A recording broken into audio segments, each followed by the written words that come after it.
Hey, how you doing? My name is James Winter. Hey, I am a English teacher for no district at all, just at the moment. Um, but I have a wonderful feeling that that's going to change. And one of the things that really gets me into education is the love of my students, in a very obviously professional way. But I love the ability to take care of all my students. I don't really classify them or label them. I don't think that that's appropriate. I really want to make sure that our care is not unbiased and that it's indiscriminatory of where they are, who they are. Now, don't get me wrong, we all know the labels, we know where they fit, whether it's the lower 30%, whether it's this demographic or that, transgender, racially, that, all of those different labels can come in very quickly and very easily. But I think that for us to be our best selves as teachers and for those students to raise us as our best selves as students, we do need to adhere to those things which Jaime Escalante and Ron Clark and so many other educators, many of which were Teacher of the Year, Teacher of the Country, or however they determine that. I think it really is the students that determine that. I don't think it's any one governing agency that determines whether we're the best students of the year or best this or that. But getting off of that a little bit, I think that it's important for us to remember that right is right no matter who's doing it, wrong is wrong no matter who's doing it or not. Our integrity has to be at the highest level. Our test scores, the validity of our exams, the validity of all that we do, the validity of who we are as teachers and how we hold ourselves really makes the largest amount of difference between, uh, you know, what kind of teacher we're going to be. Can we be the best teacher that we can be? Are we there yet? We should hope that we're never there yet.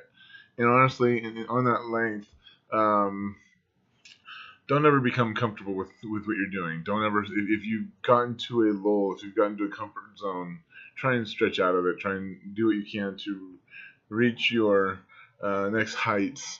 But those heights will only come when you're uncomfortable yet again. Uh, one of the things that happens is that when we do get to a comfort zone, we do get to a place where we're at peace or that we're able to function on a daily level. We've got what we think is everything fixed up and everything figured out. We may have that, and the problem is that our students don't. More than likely because we haven't created a situation whereby their lives are just a little bit uncomfortable. They're comfortable. They're as comfortable as we are, and because they are as comfortable as they are, and things have become as predictable as they have been, we've lost them.